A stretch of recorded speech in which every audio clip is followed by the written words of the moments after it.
Are you too cool for school as you supersize and grow your business? Sharon Horne-Ellstrom here with my giant pencil and my cup that reminds us that no one is you and that is your superpower. Because we're having our final day today to coincide with the BU 365-day challenge to talk about confidence-related idioms. And the final one is too cool for school. And I picked this one last because the kids in my hometown are starting school tomorrow. So that means my granddaughter is starting 2nd grade already.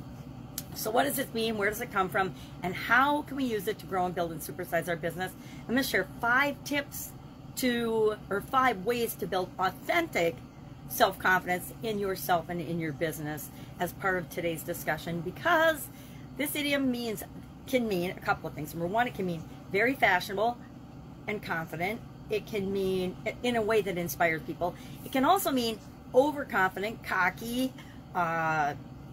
thinking you're better than other people or better than anyone else. And there are people that are entitled and think they're better than anyone else. Don't know where that comes from. Not much humility, I suppose.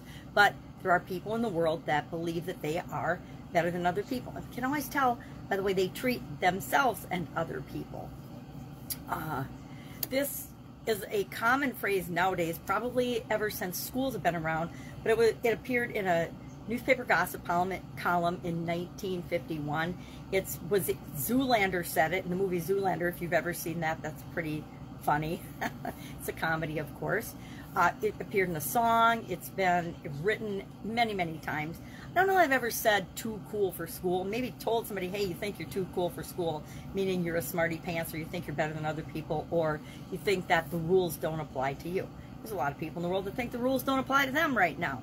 But how does that impact our business? If we treat our business that way, I contend that we're going to be in big trouble.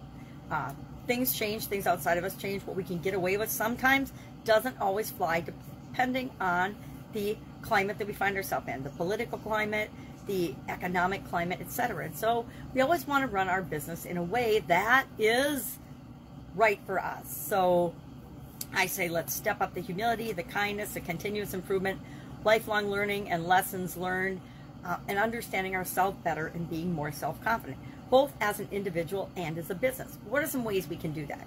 Share quickly 5 tips. Grab my magnifying glass. I've shared several of these throughout the month. You know, what are ways to be more self-confident? What are ways to be more authentically who we really are? And these are self-confidence, authentic self-confidence. Number 1, challenge your self-limiting beliefs.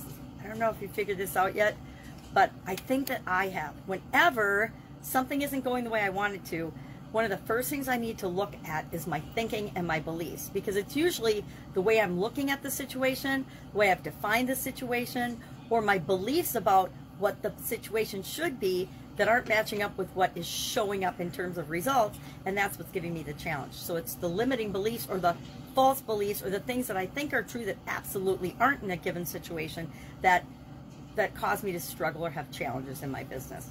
And with my own self-confidence, right?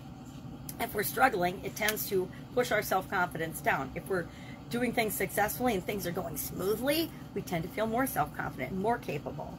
Number 2, visualize positively and visualize positivity.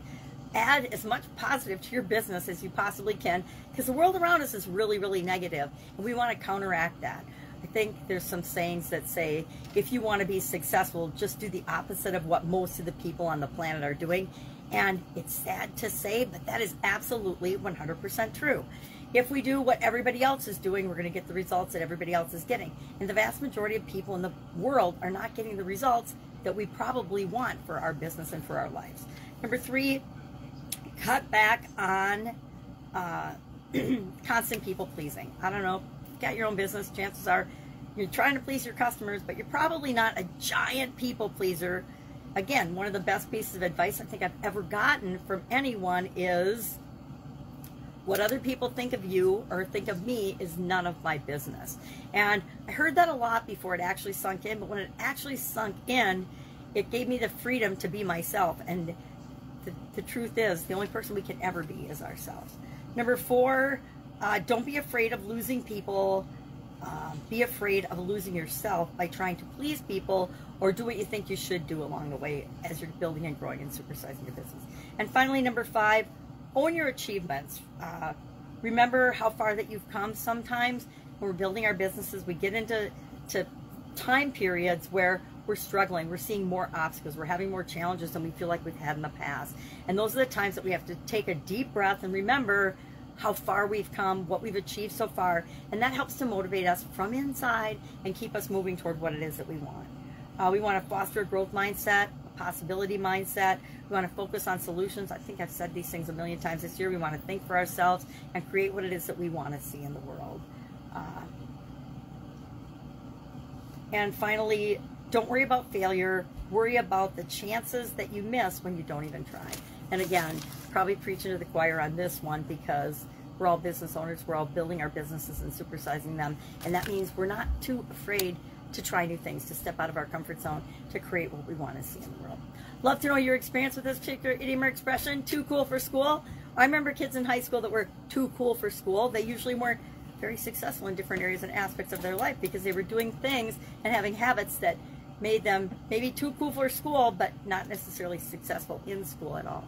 So have an awesome day. If I can help in any way, ask. Otherwise, we're going to switch gears and talk about communication for the month of September. Any comments, questions, concerns about our covering of confidence, hit me up. Otherwise, I'll be with you tomorrow.